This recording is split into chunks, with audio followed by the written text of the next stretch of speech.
All right, everybody, welcome back. This is Barbershop BA episode 6. Número 6. Yes, sir. And it feels good to be back in the studio. Oh, so good. We're a little light today. We're a little light, but it feels good. I love the room. Little elbow space. I need some room. Been working out. I want to get a shout out to the pastor. He's out doing some work, so pray for him. What is he doing right now? I don't know, man. He's a man of mystery. Okay. Man of mystery. We gotta let him have his alone time because that's how he regenerates, guys. That's Remember, right. He said that in the last episode. He needs some time to himself.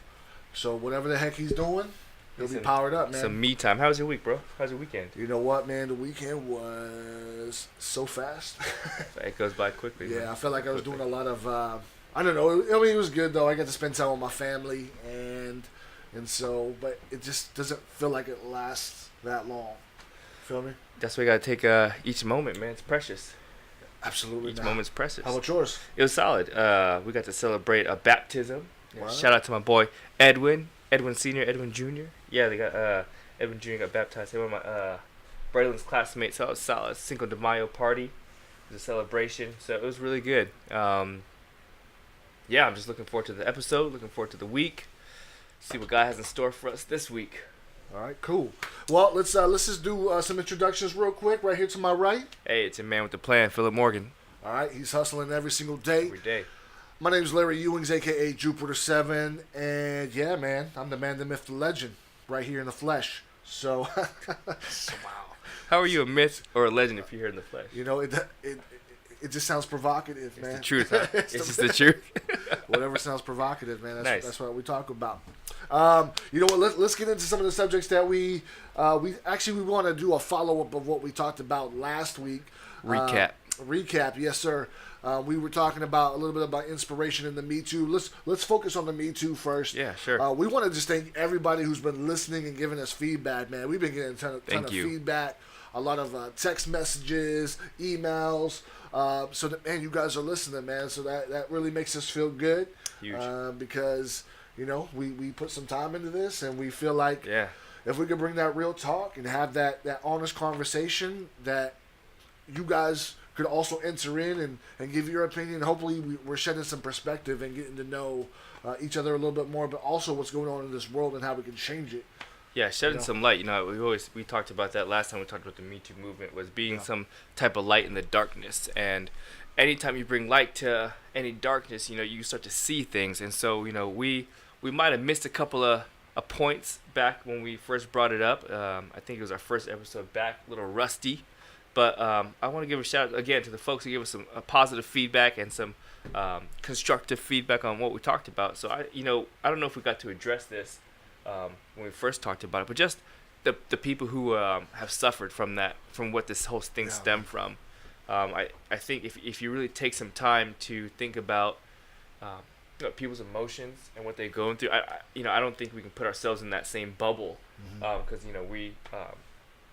we're men, and for me it hasn't happened to me in the workplace, so I can't put myself in the bubble. But however we can sympathize and empathize with you, we're there.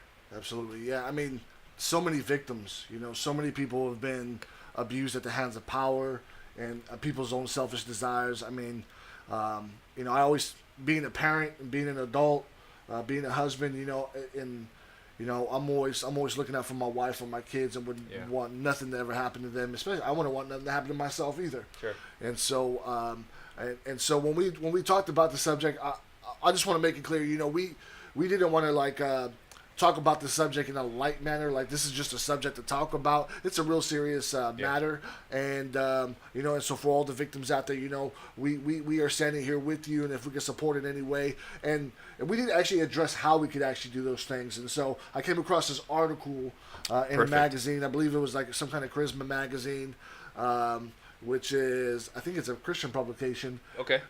Half of it was good, and the other half was like, yo, this is some crazy stuff. Because on one of the pages, it also showed some author writing a book on Donald Trump and how he was God's gift to, and so I was like, okay. Let's stick to I don't know if I don't believe in that one.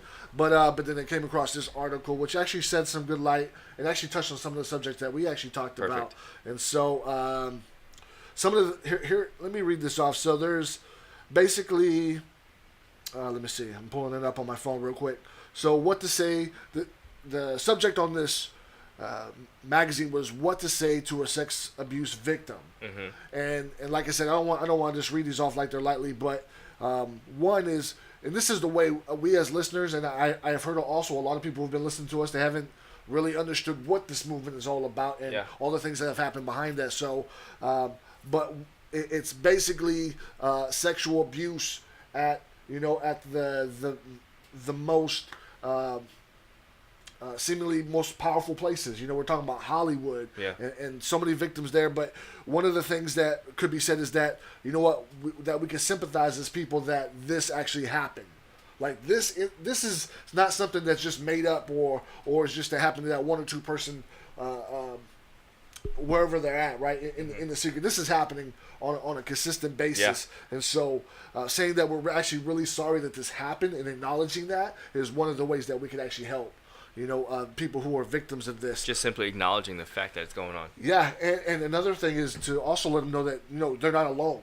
They're not alone in this. There's so many people suffering there's so many evil things going on in this world that people are suffering. You're not alone in this, and I think just having the peace and getting strength, knowing that there's other people rallying around them and that don't stand for this type of thing. Amen. Right. All right. Here's another one. Also acknowledging that's not their fault.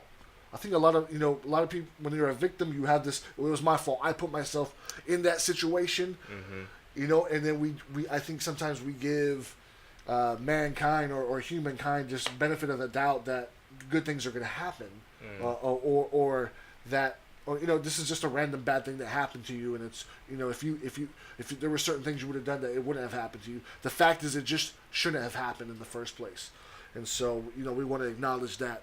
It's not your fault. Yeah, not your fault. And if you're a believer out there and you're spiritual, you believe there's a God, prayer, right? Offering prayer. You believe in the God, Jesus Christ, right? Yep, and offering prayer to the victims and being there not just only in your words but being there physically. A shoulder to cry on, or just to be there, not to cry but to support. Amen. Yeah. And then the last one would be like helping point someone in the right direction. So if they need counseling, and that's just on a normal basis, man. I work with young people all the time who've been through some serious trauma in their life, and one of the things I always ask them, I work with an organization that provides counseling.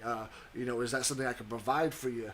And a lot of times, even though they turn it down because there's this negative stigma about getting counseling, man, I'm telling you, some of the things that they've been dealing with and they're holding on to, nobody should be holding on to those things, but they choose not to get help just because, stigma. It's not only stigma, but it's also just the fear of addressing it and facing that demon again, you know what I mean? Yeah. So, anyway, so we just wanted to throw that out there about the Me Too movement and add a little bit more light to the subject. Yeah, and just to touch on counseling real quick. Counseling is not. You don't go to counseling just because you're crazy. I mean, I think when I was growing up, that was the thing. Oh, you need to see a counselor. I'm not crazy, and I've been to counseling, and it is super helpful. Probably some of the best advice, or just you learning about yourself you can be, and those are professionals to help you, really get some stuff out. And I feel way lighter from going, and I think I'm a better man because of it. So shout out to those counselors out there.